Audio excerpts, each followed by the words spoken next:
There's been a debate for about 1 month now, and that debate is who will be drafted number 1 and who will be drafted number 2 in the 2023 MLB Draft. And now to help us swim through that, I got Locked On MLB Prospects and Locked On Pirates.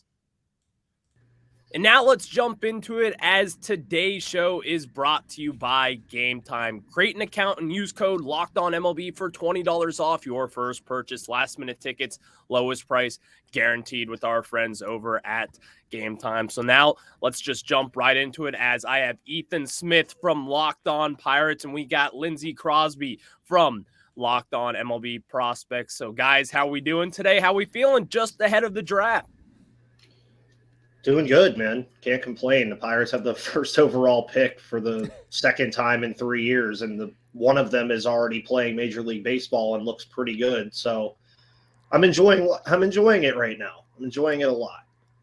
This is our Super Bowl on Locked On MLB Prospects. I mean, we are live for 2 hours the night of the draft, which if you guys want to watch that, it'll be live on both of these channels as well. But go to Locked On MLB Prospects, hit the notification bell on YouTube to be notified when we go live. We're doing the whole first round. Big deal for us here. I've done a lot of jumping on shows, a lot of crossovers. Glad I could give you guys a full show today because I want to get into Cruz versus Skenes. Exactly. And you know what? I mean, Ethan, I'm sure you could talk about this as well. We've talked off the record, and I think we're both kind of in the same position as of what should the Nationals and the Pirates should do come this Sunday. And there's been a lot of talk of the LSU tandem with Paul Skenes and Dylan Cruz. So, Ethan, let's kind of start off with you there. What do you think the Pirates should do with that number 1 pick? So for the longest time, I was a Dylan Cruz truther. I was they just have to get Dylan Cruz. That's it. There's no other option here at all. And then the more and more that I would hear outside noise and watch them play, Paul Skenes is nuts, dude. The guy is absolutely insane.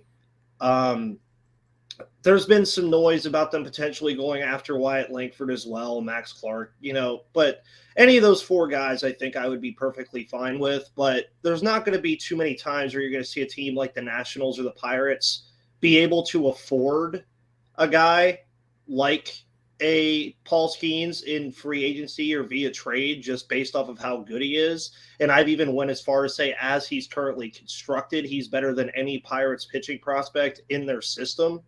So I think they should go Skenes. My heart says Skenes. My gut says Skenes. But the Pirates always do something different than what all Pirates fans think they're going to do. Lindsay, what do you think about that? I think that the right way to look at this, if you're the Pirates, is one, you can't really go wrong with either one of these guys, right? But the way to look at it is, what is the opportunity cost that you lose by taking the other guy, right? So if you take Dylan Cruz at number 1, that's a scenario where he projects to be, I think, the best. I don't do a lot of comps on the show, but I like here a stylistic thing. He reminds me of a peak Andrew McCutchen. Like, he's never going to lead the league in home runs, but he's going to give you plus defense. He's going to be a plus offensive player, both hit tool and power tool. He can run well, all of that. It's not necessarily like he's not going to be MVP caliber, things like that. But if you look at Paul Skenes, and really easy comp, and I promise I did not plan these to work out like this. Steven Strasburg is the comp for Paul Skenes. But the opportunity cost to sign a guy that good in free agency is that opportunity is not going to come for the Pirates. And it's not really going to come for the Nationals. And the Nationals have been burned a little bit by the last time you gave a contract that big to a pitcher was Steven Strasburg. And so, to me, if you're going off of upside alone, who could be the best potential pro of those two? I'm taking Paul Skenes because what he could do if he hits his 100th percentile projection is harder to replace in free agency or via trade than what Dylan Cruz would do at his 100th percentile projection. I don't think you can go wrong with either guy, but it's just, if you didn't have that and you wanted to add it, what would it cost you? And I feel like you could find a guy who could give you the Dylan Cruz production at a better value than finding a guy who could give you what Paul Skenes could be. And I think that's a really fair point because, and honestly, the comparison is pretty funny. Andrew McCutchen is actually a great comparison that I haven't even thought of when it comes to Dylan Cruz. But I think it's as you said, he's not going to be he's not going to hit 50 home runs in a season. He's not going to have 130 RBIs. He's not going to steal 50 bags, but he's going to be very good at just about everything he does. And then with Paul Skenes, I think you nailed it as well, both of you guys, talking about how this could be the next Steven Strasburg. And as a Nationals fan, as a host of Locked On Nationals, I can fully admit that I believe Paul Skenes is the better prospect than Steven Strasburg. I just think the two pitches, the fastball and the slider, what he's been able to do this season as a full-time pitcher for the first time in his career has been incredible.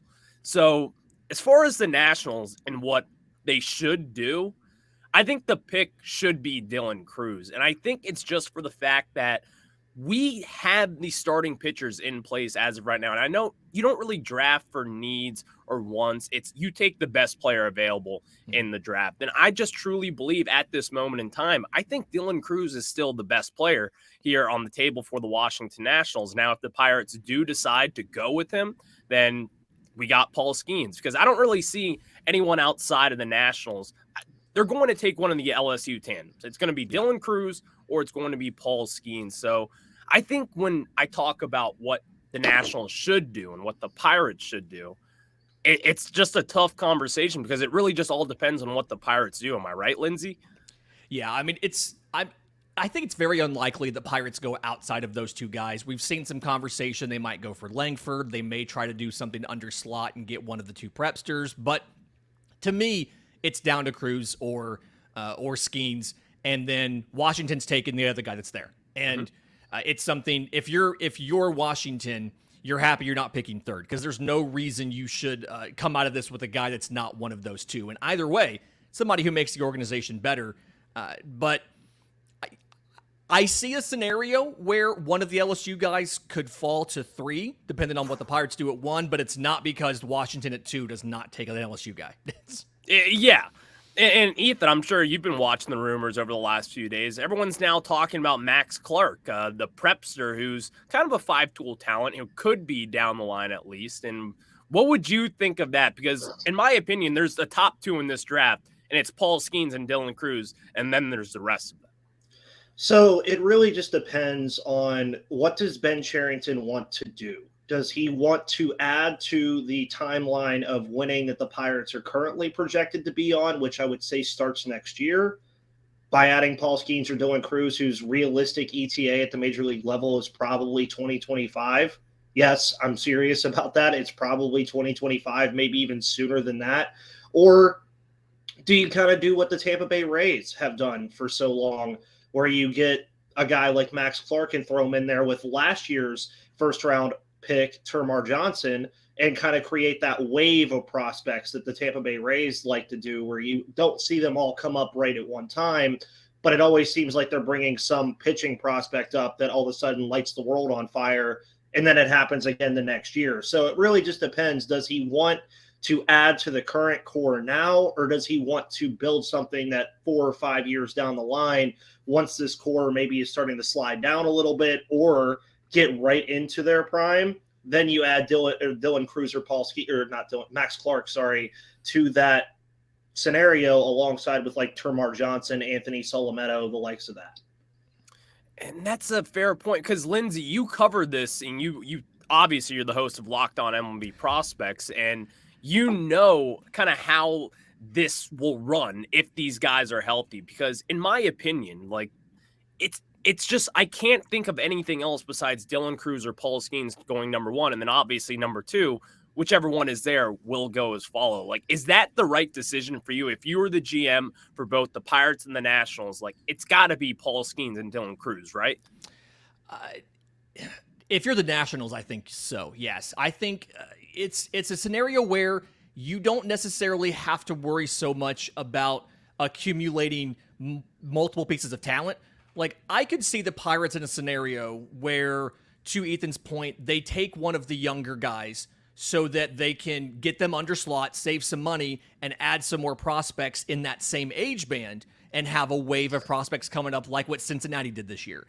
But For the Nationals, really this needs to be best possible talent we can add to the organization. Because if you look at the contributions Washington's gotten from their first round picks in the last few seasons, that's really not a ton.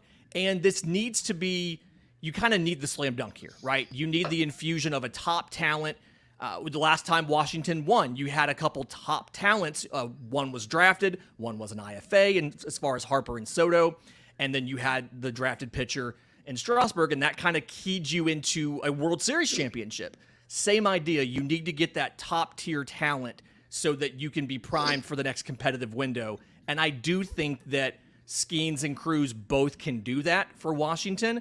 They're in a different place in the rebuild and in the talent accumulation portion of the franchise than the Pirates are, where they were pretty competitive earlier in the season, and now it's about maximizing the roster to win, hopefully soon. I think those are both great points by you guys there. And before we get into, because this first segment was kind of what should these teams do, now let's get into what these teams will do with the number 1 and the number 2 pick. But before we do that, we got to tell you guys about our friends over at Game Time. And guys, have you ever been to a game last minute and you don't really have tickets or anything, and you're there 5 minutes before the game? Let me tell you guys about our friends over at Game Time, because buying tickets to your favorite events should not be stressful, and it is never stressful, because Game Time is a fast and easy way to buy tickets for all the sports, music, comedy, and theater near you. As I was saying, I was there at the Nationals game just a few days ago against the Cincinnati Reds. I showed up last minute. I didn't have tickets. I went on Game Time, and not only did I go on Game Time and get some seats, I got to see the images of where I would sit just to make sure there's no obstruction in the way, and that is why I just love Game Time so much. And you can snag the tickets without stress with Game Time. Download the Game Time app, create an account, and use code LOCKEDONMLB for $20 off your first purchase. Terms apply. Again, create an account and redeem code LOCKEDONMLB for $20 off your first purchase. Download Game Time today. Last minute tickets, lowest price guaranteed. And now let's get right back into the action, as I am joined by, I am Ryan Clary from Locked On Nationals, Lindsay Crosby from Locked On MLB Prospects, and Ethan Smith of Locked On Pirates. So we kind of spent that first portion of today's show talking about what should the Pirates and the Nationals do with the top 2 picks. But now let's get into what the Pirates and the Nationals will do, because I do believe there is a fine line between those two things. So Ethan, you guys got the number 1 overall pick. What will the Pittsburgh Pirates be doing with that number 1 pick? Well, what I've found interesting, and Lindsay brought this up about kind of the smoke that goes around the number 1 pick. Sometimes you hear talk about certain guys that might go number 1 and all this other stuff. What I found interesting that I learned about these top 5 or 6 prospects is 2 different agents are the agents for these top 5 or 6 prospects. So what are they going to constantly do? They're going to constantly try to get one of their guys to be the number 1 overall pick. It's just so hard for me, and I feel like it's going to be for the Pirates too, because this is something I said all the time, Ryan, and I loathe you for this.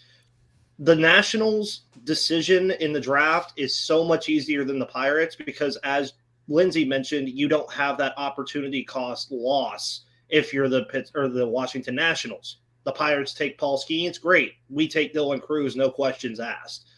For the Pirates, you lose one of those guys. Although you get one of them, you lose one of them too. What will they do? I do think they're not going to overthink it. A lot of people think that Ben Cherington is going to overthink this and go under slot because that's just historically what he does. He did it with Henry Davis. He did it with Termar Johnson last year. I just don't think he overthinks this. I think he sees Paul Skenes as a almost generational pitcher, almost Garrett Cole level for another comp in Pittsburgh. Garrett Cole worked out really well for the Pirates as a number 1 overall pick. Does he care about historical value? Probably not. But I do think that they're going to take Skenes. I just think they're going to value pitching. I mean, teams can never have enough pitching. They're seeing that right now. I mean, Roansy Contreras just got sent back down to AAA along with Luis Ortiz over the past 2 days. And you never draft for need in the draft, but it almost feels like taking Skenes is like a draft need at this point because Mitch Keller needs that other guy in the rotation that's going to help him, that's going to bounce off of him. And maybe even Skenes ends up being better than Mitch Keller, but I'm not going to go that far yet because he's not even on my team. But I do think that they don't overthink it here. I think they like Skenes a lot. I think they value pitching a lot. Oscar Marine would have a blast with Paul Skenes. So I think they're going to go Skenes. That's what I think they will do. And that's Lindsay, I know we've talked about this a lot. Mike Rizzo loves pitching. So in this scenario, let's say you guys do go Max Clark or even Dylan Cruz, even though it doesn't really look like you guys will be going that route with Cruz. But if Paul Skenes is there at number 2 for the Nationals, Mike Rizzo is going to take him. He loves the right-handed pitcher that can throw 99 to 101, the big breaking slider. He's got a ton of stuff and just the electricity out there on the mound. People want to watch him. And really, the Lerner family, they love superstars. They want to get a superstar in this system. And I think Paul Skenes has surpassed Dylan Cruz by a landslide in that mile. I mean, everyone knows Paul Skenes nowadays. But in this situation, I do think the Pirates go Paul Skenes for what you guys said. I think this is their best opportunity to get an arm that could be the front of your rotation kind of ace, just like you guys did with Garrett Cole back in the day. So I do think the Pirates go Paul Skenes at number 1, and then I think that leaves Dylan Cruz for the Washington Nationals at number 2, and this is my best possible scenario. I just dream about Dylan Cruz and James Wood, who's a top 5 prospect in a lot of different rankings that you check out. And then you have Lane Thomas, who's been in right field this year, and he has just taken a massive step up for this Nationals team. So I just feel like they cannot pass on someone like Dylan Cruz at the number 2 spot. And I really do think most Nationals fans looking back at this draft will like this pick. So, Lindsay, what do you think about that? Ethan has Paul Skenes going number 1. I got Dylan Cruz going number 2. What are your thoughts? It feels that's probably what's going to happen to me. And Ethan mentioned the agent. Scott Boras is the agent for Dylan Cruz. And so the first thing I think about is the relationship that Scott Boras has with the Washington Nationals. And he's gotten guys paid there before, things like that. So what I envision happening is Paul Skenes going number 1. It's not full slot, but it's close. So the slot value is $9.7 million. It's probably something like 9.5, something close to it. Not necessarily full, but pretty close. And then Dylan Cruz goes number 2 and probably gets an overslot bonus that may actually end up being more than Paul Skenes. He's probably the highest paid player in this draft. And so Skenes to the Pirates, who I think could be competitive in a major league bullpen at the end of the year this year if they needed him. In this case, you probably won't. Shut him down. Let him work on that transition to a pitching every 5 days next year. Dylan Cruz forms a fantastic tandem, like you said, with James Wood.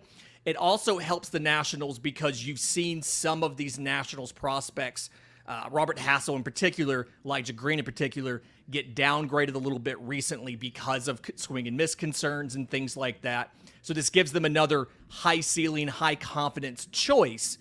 And so Skenes 1, number 2, Dylan Cruz. That's what we did in our Locked On MLB Prospects mock, which dropped on Thursday. And that's the one consistent rumor that we've heard over the last 48 hours is that Dylan Cruz might not be the choice at number 1. And so Skenes at 1, Cruz at 2 is what I have. I think that's pretty consensus amongst the 3 of us, is that's probably the most likely scenario. We just don't know if that's what's actually going to happen or not. Yeah, and I agree with that. But, Lindsay, I do want to ask you this one question concern, because, I think this goes into a lot of the MLB draft picks come this Sunday. Is that Dylan Cruz, all the rumors have been saying that he's going to be demanding $10 million no matter where he goes. Do you see him landing that $10 million, or do you see a team saying, no, you're going to get slot? I do think Dylan Cruz goes above slot no matter what, but yeah, $10 million signing bonus, it seems like a lot. I don't necessarily think he gets an extra million out of the Nationals. That slot value is like $8.998 million. I do think he ends up getting more than Skenes if he goes to. So whatever Skenes gets, add a couple, add $100,000 to that minimum, and that's what he's getting. So it kind of depends on what the Pirates sign him for. But I do feel like he is the highest paid player out of the draft. Whether it's $10 million or not even, I don't necessarily know. It depends on how hard the Nationals want to push back on that, because the pool's $14 million. if you're 14.5 million, if you give 10 to one guy, you're $1 million over slot. That's the difference in a 4th round pick, like getting or not getting that guy. And so it forces you to be a lot more aggressive towards seniors later in the draft to make that work. So I don't know if he hits 10, but I do think Cruz is the highest paid player in the draft. And if Skenes gets full slot, that's probably the only way Cruz gets 10, simply because he's going to be over Skenes. We all essentially know that. And I agree with that. And guys, the Nationals and the Pirates both play today. You can catch the Nationals at 7:05 Eastern time against the Texas Rangers, which is always kind of fun to get to play the AL West here. So you can catch both those games and every hometown pitch of the Washington Nationals over on SiriusXM on the SXM app. Just search Nationals there. And now, guys, let's just kind of debrief a little bit and really just kind of narrow down, in my opinion, which our opinion, it sounds like, what should happen at number 1 and number 2. As far as, and Lindsay, let's start off with you here. Taking Dylan Cruz or Paul Skenes, are both of these guys, because my expectation is that these guys will be in the majors by 2024, to be honest.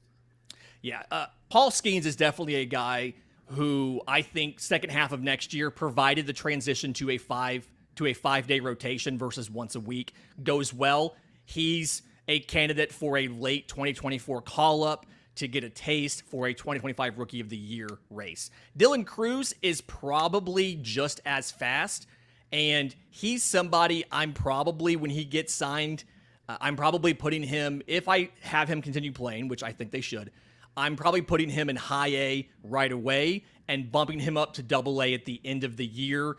The way the minor league seasons work is every level ends a week before the level above it. And so you can take a guy, you can have him in high A. He can, when that season ends, he can go to double A for a week. And then if they're in the postseason, he can stay. If they're not in the postseason, he can then go to triple A for a week. I think Cruz is a guy high A into double A at the end of the season. And then next year, the plan should be double A, triple A, with an idea of, for both of them, get them in the majors for the final month, keep them under the rookie threshold, and give them a Rookie of the Year race in 2025. But these guys should be able, assuming they make the conversion okay, they should be able to be up by the end of the year next year. Ethan, what do you think about the Pirates and whoever they take number 1? Do you think this is someone, if they do go Paul Skenes or Dylan Cruz, do you think this is someone that you'll be seeing in the majors by fall of 2024? More than likely, yeah. I mean, I don't see any reason why you wouldn't. Now, obviously, the one thing with being a Paul Skenes truther that everybody gets worried about is that wonderful surgery that happens to a lot of these young pitchers. I don't think that's something that he'll have to deal with in the near future. Maybe 2, 3, 4 years down the line. But I agree with Lindsay 100%. I think if you take Skenes, you're shutting him down this year for a good portion of it, letting him get adjusted to a 5-day or every 5 days pitching thing. That way he can kind of ramp down a little bit. Same thing with Dylan Cruz. I think both of them will start in double A in 2024. That's what my expectation would be.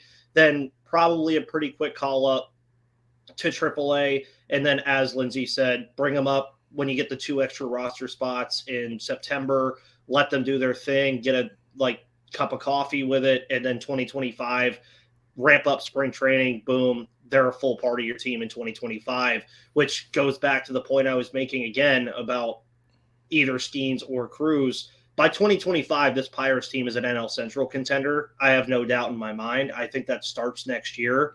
So why would you not want to bring in a guy like Skenes or Dylan Cruz that can help you in your pursuit of a division title and potentially a run at the World Series for free?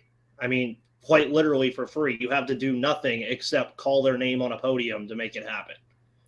I think those are great points, as you said, because I truly do believe whichever one the Nationals do add at number 2 overall, I kind of share the same sentiment. Now, while I think that is a little aggressive with the NL East is loaded with the Atlanta Braves, the New York Mets, the Philadelphia Phillies, and then who knows, there's some guy named Shohei Ohtani who's a free agent this year, and I have PTSD from any of those teams signing him. The disrespect to mention the Mets as competitive and not talk about the Marlins. That's The true. Marlins are more competitive than the Mets right now.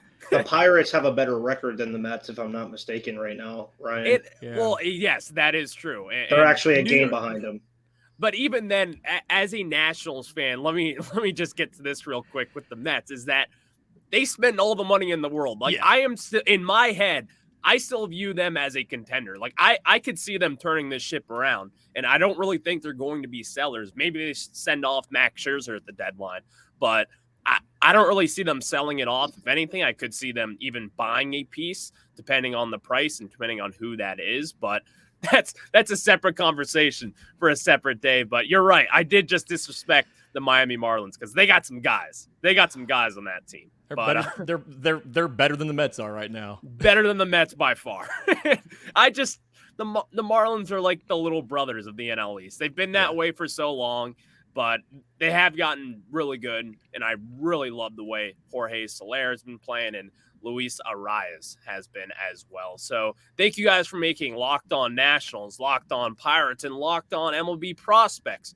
your first listen every day, as I'm sure it's a Friday, but I know both these guys will be covering the MLB Draft. As who will it be? Dylan Cruz at number 1, or it'll be Paul Skenes at number 1, and whoever else is left, the Nationals will take at number 2. So, Lindsay, Ethan, I appreciate you guys. This was a lot of fun. And all right, with that said, we'll catch you guys on the flip side.